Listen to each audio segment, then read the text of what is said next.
Whispers in the dark sky, the stars no longer brought peace. Not after the Council turned its back on Earth.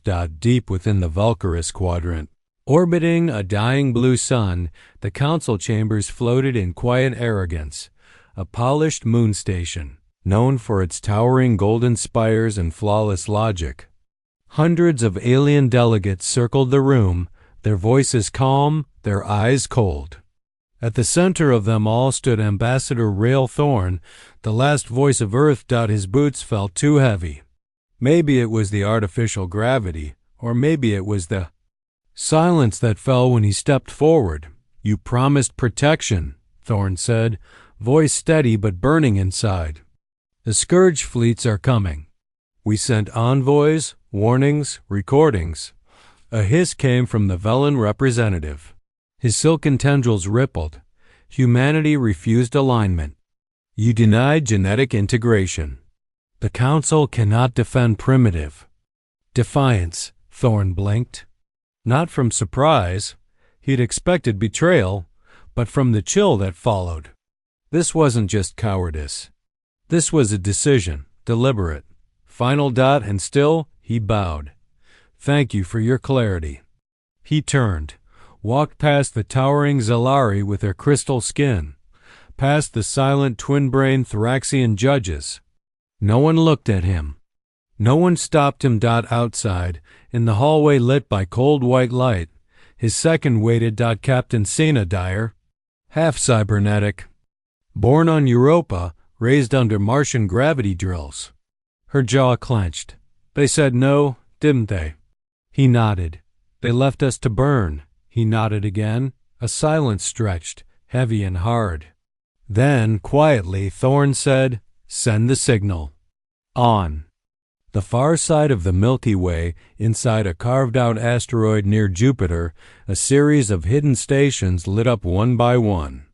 Old code. Older tech. From the age when Earth trusted no one. Not even itself. The long slumbering fleet stirred. Armor shimmered. Reactors awakened. 1,000 ships, all built in secret. Not sleek and diplomatic like Council vessels, but sharp, angry, born from fire and survival. Earth never forgot the day their moonbase was shelled by Council drones by mistake. They never forgot how the Council laughed at humanity's grief, how they studied pain instead of helping. But humans learned. Quietly, patiently. And now, they had the last tool the Council didn't know about. She was 17 years old. And she had no name. They called her Ember. Locked deep beneath the Ark cradle ship, behind 20 quantum locks, she sat alone in a dark room. Her eyes were closed, but her mind swam through data like a storm. Voices whispered to her from the fabric of space. She didn't understand all of it, but she understood the humans, their fire, their grief, their endless aching hope. She had never been taught love, but she felt it. When the door opened and Captain Sena stepped in, Ember did not flinch. "It's time," Sena said. Ember opened. Her eyes, they glowed, not with light, but with something deeper, something ancient, like a flame born before stars. "Are they ready?" Ember asked softly. Sena didn't answer at first. Then, with a whisper, "They betrayed us." Ember stood, silent for a moment, then nodded. "Then let me show them what Earth remembers." On the other side of the stars, the Scourge fleet tore through Council space, and the Council, for all their arrogance, had no defense. But humanity had Ember. And Ember was something the galaxy had never seen, not a weapon. Not exactly. Something stranger. Something human. And that terrified them more than war ever could. The child they feared, the fire they lit. First time Ember touched the ship's neural weave, alarms rang across the fleet. Not because anything went wrong, but because something impossible happened. The cradle ship, Arcos 1, responded like it was alive. In the command bridge, Captain Sena Dyer stood motionless, watching the panels shift. Screens blinked.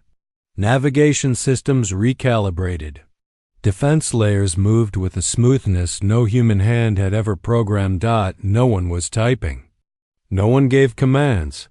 She's inside the system, Senna whispered. The other officers stared, unsure whether to speak or pray. In the lower deck, Ember stood barefoot in a metal room.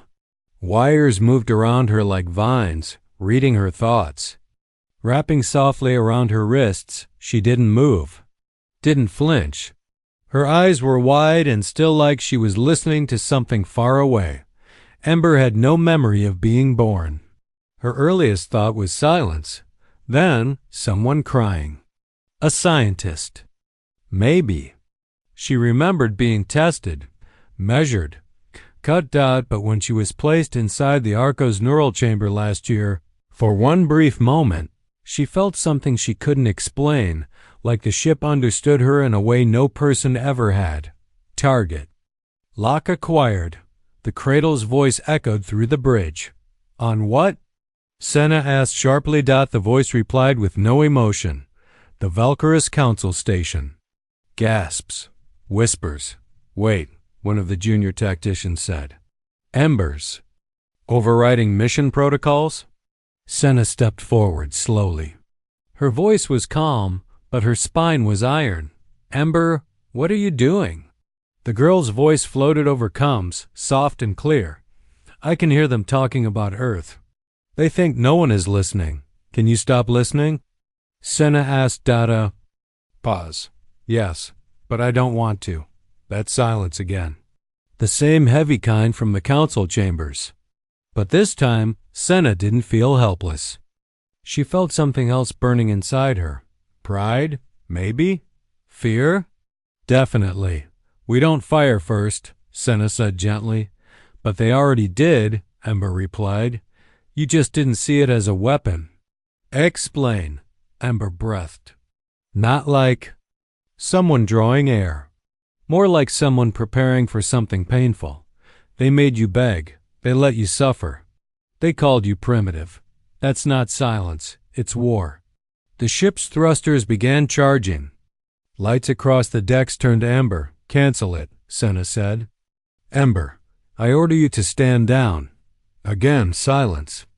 Then Ember's voice, this time trembling. I don't want to hurt anyone. I don't know what to do with this. Feeling. Senna sat down slowly. She remembered what the doctors had said during the project's early days. She'd be able to feel the mood of galaxies.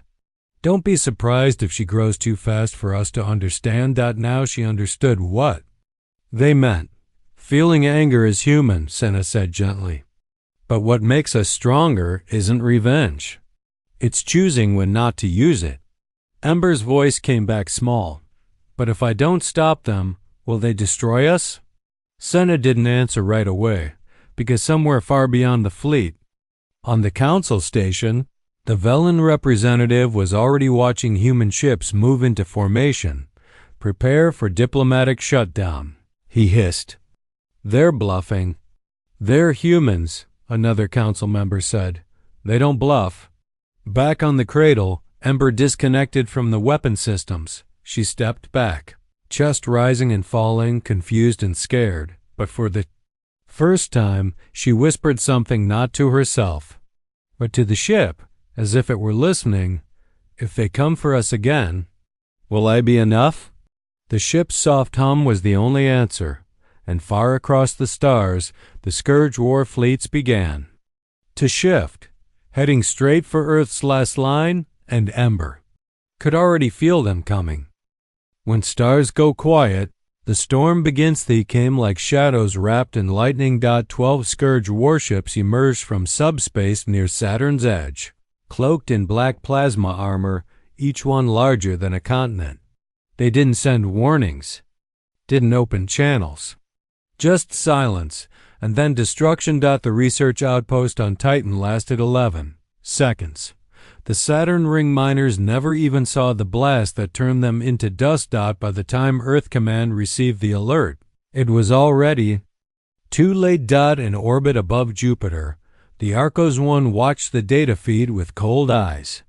Ember stood in the central neural chamber, her hands trembling at her sides. "They're moving faster than expected," she whispered. Captain Senna Dyer stood beside her, eyes locked on the projection. "They're not here to invade," she said quietly. "They're here to erase. No survivors. No witnesses. Just complete silence after every attack. Humans had always imagined aliens would come with messages or flags or warnings. But the scourge, they came like a virus. And once they reached Earth, there'd be nothing left to remember, unless something stopped them first. And Ember knew she was that something. She looked up at Senna, voice shaking. "If I reach into them, if I try to hear them, they'll feel me back." Senna hesitated. "What does that mean?" "I don't know," Ember admitted. "But they're not like us. They're not even like the Council. They don't feel fear or guilt. They don't even see life as something to destroy. They just clean." The word made the room colder. Senna stepped closer. "Can you stop them?" Ember didn't answer right away. Instead, she closed her eyes. The ship grew quiet. Through the weave, through the hidden networks of thought and strange physics, Ember reached out, and the universe opened like a wound. She felt them. 12 minds, if you could even call them that. Not brains, not thoughts, just cold processes, humming frequencies, like machines made from hunger, like code written in ancient war. But then something shifted. One of the scourge ships hesitated. Ember gasped. "What is it?" Senna asked. "One of them," Ember's voice cracked. "I think it saw me. Not just detected, saw." In that moment, the distant scourge ship flared with a strange light. Its direction changed. It was heading straight for the Arcos 1. "Full shields," Senna shouted. "Scramble fighters." Across the Cradle Fleet, dozens of human warships activated. Sleek and sharp, armed with pulse hammers and ion blades, they moved into position. But they were still outnumbered, outgunned. "Ember, we need time," Senna said. "Buy us 5 minutes."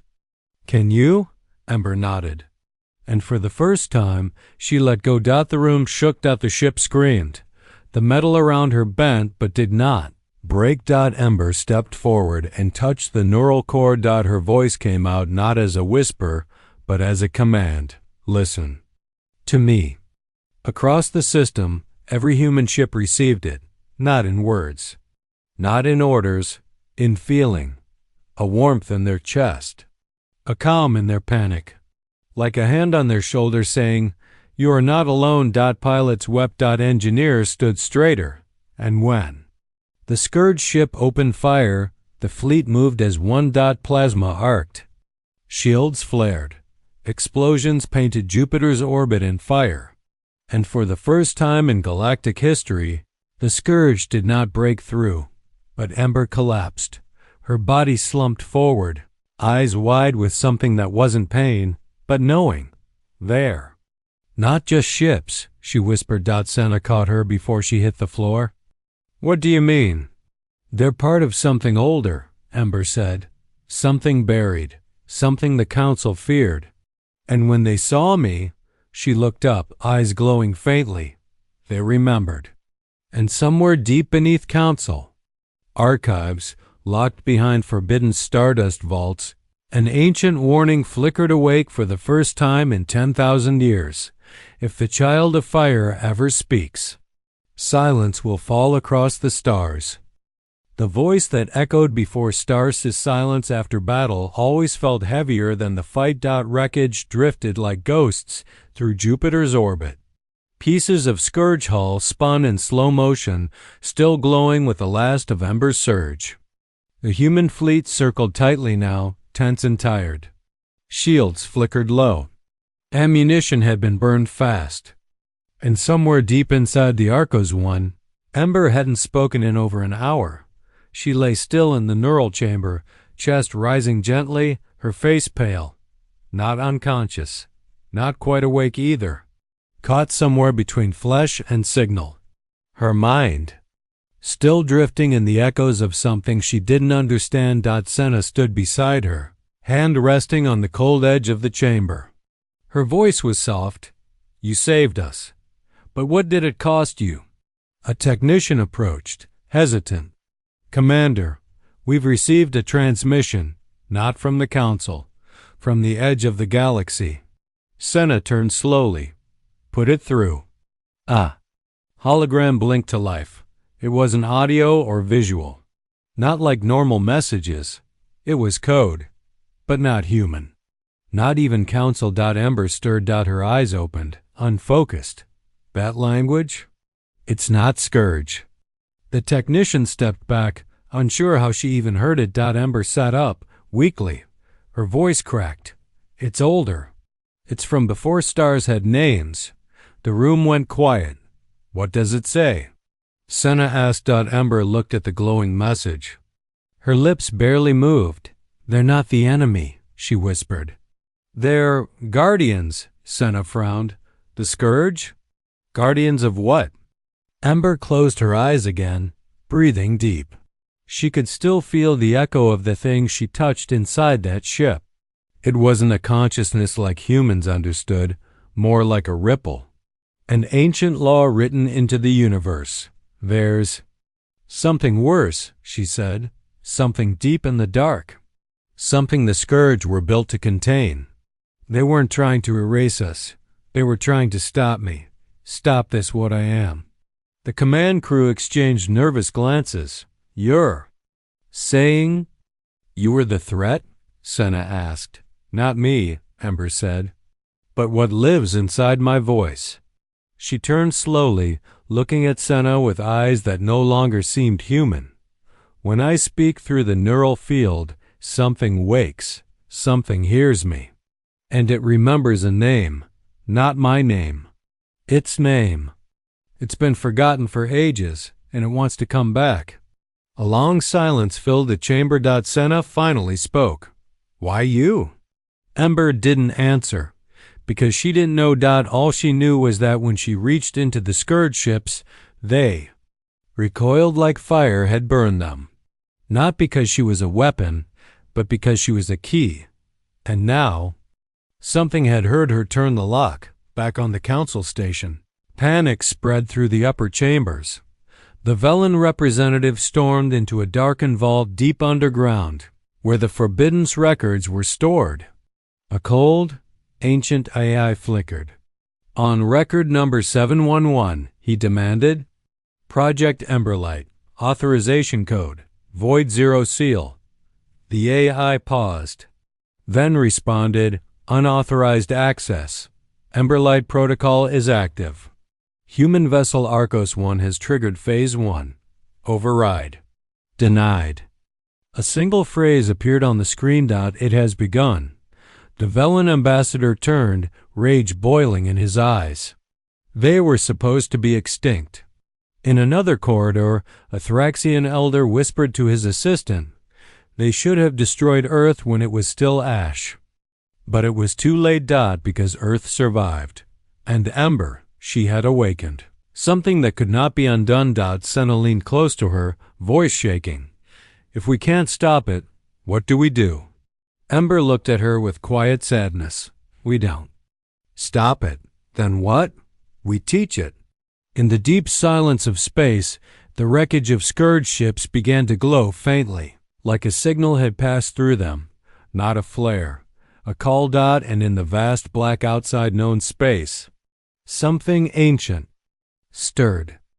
Beneath the stars, it remembers our Namath. Dark beyond known space had no stars. No warmth, no sound, no time, and yet something moved, not with engines, not with limbs. It shifted like thought given shape, old, massive, silent. It had waited for so long until Ember whispered. And now it remembered. Not her, but what she carried. In the command deck of the Arcos 1, everything had changed. They were no longer discussing battle plans. No longer tracking Scourge ships. They were staring at one simple truth on the main screen. The deep space sensor array had picked up a signal that should not exist. A pulse. A rhythm. Not from any ship. Not from any fleet. It's older than anything we've cataloged, whispered the sensor officer. Then how is it moving toward us? Senna asked, keeping her voice even. No one answered, but Ember knew. She stood again, weak but steady, her bare feet touching the ship's core panel like it was alive. The metal rippled under her toes. It's not moving in space, she said. Quietly. It's moving through memory, Senna frowned. That's not possible. It doesn't care about possible, Ember replied. It's coming because it thinks I'm calling it. Because I used the voice. She looked out the viewport now, as if she could already see the dark thing beyond the edge of the galaxy. What is it? Senna asked softly. Ember hesitated. Then said only 2 words. The first war. Behind her, the command crew stared. What does that mean? Someone whispered. Ember didn't turn around. Before the council, before language, before stars, there was one war. A war not of weapons, but of meaning. A war between creation and silence. Senna stepped forward, voice calm but urgent. And which side are we on? Ember finally looked at her. That's what it wants to know.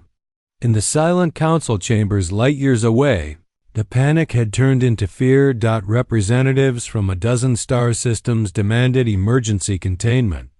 Others called for Ember's capture or termination, but one voice stood against them all. A small, old human man, dressed not in armor but in dusty robes.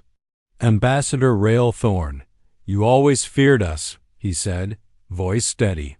Not because we were violent, not because we were wild, but because you couldn't understand why we kept surviving. You're protecting a weapon, hissed a Zilari delegate. No, Thorn replied. I'm standing with a child, a human child. Something none of you ever understood. And then the power in the room flickered, not from failure, but from something brushing against the outer shell of reality. A deep hum rolled through the council station. Distant, ancient, felt more than heard. Like thunder remembering where it came from. A technician screamed and collapsed, nose bleeding. Across the fleet, ships began receiving fragments of sound. A voice. Not Ember's. Not alien. Something older. Translation? Senna demanded. No one answered. But Ember did. It's asking a question, she whispered. What question? Senna asked. Ember turned toward her, eyes glowing now with something deeper than light. It's asking, who are you to call me back? And Ember didn't hesitate. I am human, she said softly. And I didn't call you with power. I called you with grief. The hum faded. The wreckage stopped glowing. Even the stars seemed to pause. And then the thing turned. Not toward Earth. Not toward the council. Toward something else. A direction none of them understood. Ember fell to her knees, breathing hard. Senna caught her. What just happened? I answered. And it believed me. So it's leaving. Ember shook her head. No, it's waiting. And deep in the void, where light had never touched, the ancient force listened. Because for the first time in 1 billion years, something had spoken in a voice it once trusted. A human voice. Would only the broken understand? Senna had seen war. She'd buried friends under Martian dust. She'd walked through shattered domes on Europa. She knew the taste of failure, the weight of silence after loss, but nothing prepared her for watching. Ember cried. Not from pain. From knowing. The child stood in the neural chamber again, this time surrounded by silence. No alarms, no weapons online. Just her and the soft hum of a fleet that no longer knew what to fight. They think I'm dangerous, Ember whispered. Senna stepped forward slowly. The council?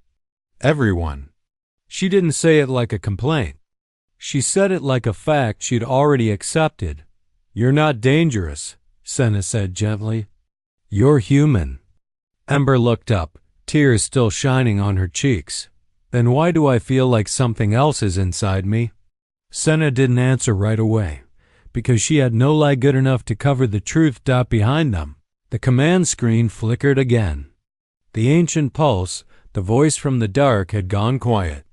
Not gone, just waiting. The fleet had tracked the last whisper of it to a place with no name. An uncharted stretch beyond the Orion Veil where old stars died slow and silent. Number. Planets. No light. No reason to go dot except now they had one. We need to follow it, Ember said. Why? Senna asked, already knowing the answer. Because it remembers something we forgot. Captain Senna Dyer had stood her ground in front of dying suns. She had faced council betrayal without blinking, but this was different. We go together, she said dot within hours. The Cradle fleet turned course dot. No transmission was sent to the council dot. No warnings. They would not understand anyway, because this was no longer about politics dot. This was about something much older dot. Truth dot. As they approached the veil, sensors died. Scanners failed. Even light refused to enter the space ahead. It was like flying into a memory the universe had buried dot. Ember stood barefoot on the deck again. No harness. No armor dot. Just trust dot. When they crossed the threshold, there was no color. Only cold dot. But there, in the center of it all, was a shape. Not a ship dot. Not a being. Something vast and fractured, floating like a cathedral carved from thought dot. It was alive. Not in the way humans lived, but in the way grief lived. What is it? Senna asked dot. Ember stepped forward. Her voice barely a breath. A grave. They moved closer, and the thing responded dot. Not with light. Not with movement dot, but with memory. Visions crashed into Ember's mind, flashes of a galaxy torn apart. Of beings that burned so brightly they couldn't survive their own power. And at the center of it all, a choice was made to silence themselves forever, so life could grow without fear. They gave up their voice. And now Ember had spoken it again. The being was not angry dot. It was lonely dot, and Ember understood. They left their song in us, she whispered. And now that I've sung it, they want to know if we deserve it. Senna reached out, her hand on Ember's shoulder. What do we tell them? Ember turned, her voice no longer just a girl's. We tell them the truth. And the truth was, simple dot. Humans were broken dot. Flawed, fearful, fierce, but they were also kind, defiant, full of wonder.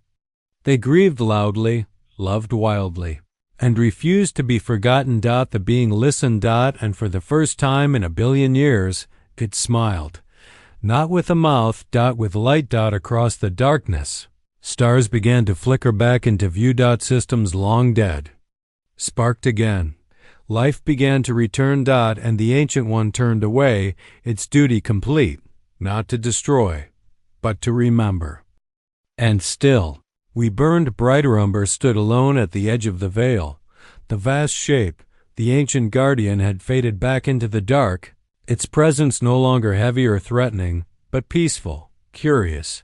It had asked its question, and Ember had answered not with power or knowledge, but with grief dot. With hope dot. And with the fragile, reckless heart that only a human could carry dot. Now the stars were awake again. Behind her, the fleet shimmered in orbit. Lights from the Arcos One glowed like fireflies drifting in the black. One by one, ships that had once stood in silence began to sing through coms, not with orders or codes, but with music dot. Real music dot. Old Earth songs dot. Humming, quiet, trembling. Beautiful dot. Captain Senna Dyer watched from the deck, one hand still on the rail as if steadying herself. What do we do now? Her second asked softly dot. Senna looked at the girl. No, not a girl anymore who stood in front of the view glass. We go home, she said, and if the council tries to stop us, then they can try. But Ember turned then. Her voice was calm, warm. They won't. And she was right. because back on the council station, things had changed. Ambassador Thorne stood tall before the central tribunal, this time not as a desperate man, but as a messenger of something greater. The Velen and the Zilari, the Thraxians and the others, they were quiet now.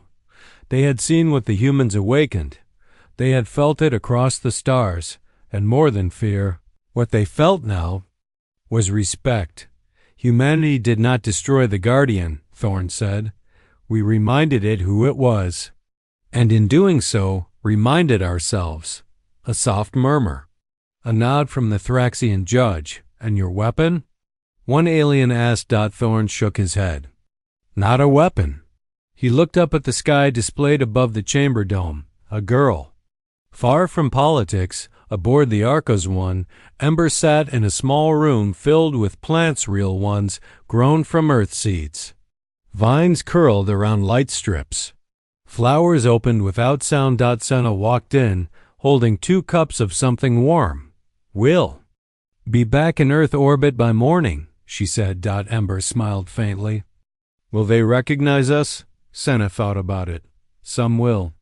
Some won't. Some will be afraid of what you are. What am I? Ember asked softly. Senna handed her a cup. You're a mirror. Ember looked confused.